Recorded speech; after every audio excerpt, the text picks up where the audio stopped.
Hey everyone, welcome back to Forge College for this explainer on storing and retrieving account data. So in our last lesson, we laid down the groundwork, right? We got our test environments and automation all set up. That was super essential stuff. But today we're taking that theory and applying serialization to actually persist state on the Solana blockchain. We're moving from local theory to on-chain reality. Let's dive right in. Okay, so here's the blueprint for today. We are going to look at the data round trip, Solana account ownership rules, creating and renting accounts, executing the write instruction, fetching and deserializing data, and finally, troubleshooting schema alignment. All right, part one, the data round trip. Because let's be real, serialization is just a fun theoretical concept until you actually have to, move the boxes. This workflow is beautifully elegant, and it really helps to think of this journey as a logistical moving day. First, we serialize off-chain. Borsh is basically our packer here. It takes our structured data and efficiently stuffs it into a flat cardboard box of raw bytes. Second, we persist that data in an account. Our transaction instruction, that's the moving truck, driving those bytes directly to the blockchain. Third, we fetch our data back using the RPC, which acts like our on-demand delivery service. And finally, fourth, we deserialize those bytes back into a usable struct in our application. I want this next idea to really sink in. Serialization is inert until you practice the full round trip. Without the strict ownership and program-side write semantics that Solana enforces, your perfectly serialized data is literally just a bunch of useless taped-up boxes sitting on your front lawn. You have to move them, store them securely, and unpack them correctly for any of this to matter in a decentralized app. Moving on to Section 2, Solana account ownership rules. Before we can just drop off our boxes, we really need to understand the strict permissions governing where our data can actually be stored. So, the crucial point is this absolute golden rule. Only an account's owner program can modify its data. Period. No exceptions. You can't just shove your moving boxes into a storage unit you don't own. The Solana runtime strictly enforces this. If a client wants to update some state, it has to invoke the specific program that owns the target account and pass the serialized bytes as instruction data. The program is the ultimate gatekeeper for your information. Section 3, creating and renting accounts. We know the rules now, but how do we actually acquire a legal storage unit for our data on the network? Well, this is where the economics of Solana come into play. You basically have three duties: allocate exact space, pay rent, and avoid eviction. You have to tell the network exactly how many bytes your data requires. Then you've got to fund it with enough SOL, specifically LAMP ports, to be considered rent-exempt. If you don't fund it properly, the network sweepers will mercilessly evict your account and wipe your data right out of existence. It's a tough neighborhood out there. Let's put that precision into perspective.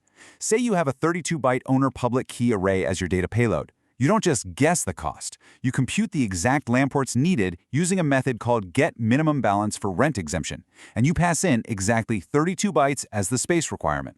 The network then calculates the precise fee required to keep those 32 bytes safe and cozy forever.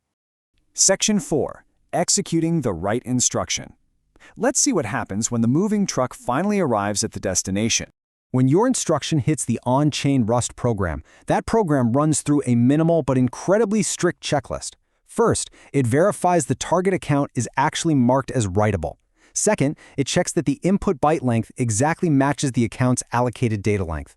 There is absolutely no overstuffing the storage unit allowed. Finally, if everything aligns, it securely copies the instruction slice directly into the account's data buffer. The boxes are officially in the unit.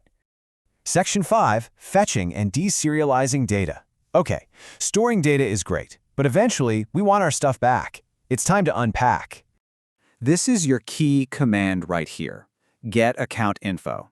This is the specific RPC method we use to ring up the delivery service and request the exact contents of our storage unit from the Solana network. It pulls the raw data buffer right back down to our off-chain client. And here is the exact sequence for unpacking. First, we call getAccountInfo. Second, we extract the raw byte array from account info data.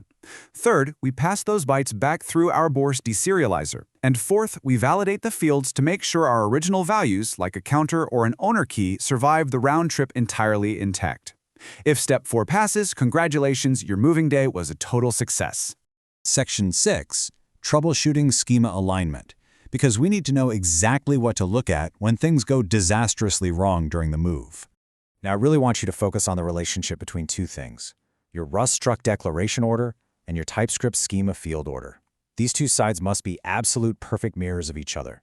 I cannot stress this enough. This schema contract is the most critical part of your application architecture. Why? Because Borsh is incredibly literal. It does exactly what you tell it, in the exact order you tell it. If you ask the unpacker to hand you the TV first, but you actually packed the couch first, Borsh is just going to hand you a chunk of the couch and call it a TV. Even one single field out of order shifts the byte offsets for the whole shebang, resulting in completely corrupted data. Here's a highly practical debugging checklist to keep in your back pocket.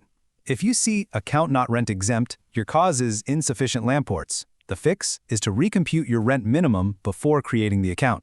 If you see a generic program error during the write, it's highly probable you have a size mismatch, so verify your serialized payload exactly equals the account allocation size. And what if everything succeeds but you get corrupted values when reading? Yep, that's a schema mismatch. You need to go back and align your TypeScript and Rust field orders exactly. Conclusion and key takeaways. Let's wrap up this architectural blueprint so you are fully prepared for the road ahead. We've got 3 main architectural rules for handling data securely and efficiently in your Solana dApps. Number 1, always compute rent exemption dynamically before writing to avoid having your account swept. Number 2, treat your schemas as strict, unbreakable program interfaces. They are contracts. And number 3, when fetching data, validate the account ownership and data lengths before you even attempt to deserialize. Doing this is going to save you countless hours of confusing errors. Before we go, I want to leave you with this provocative question to chew on. How do transaction ordering and account locking change what a concurrent reader actually sees on the network?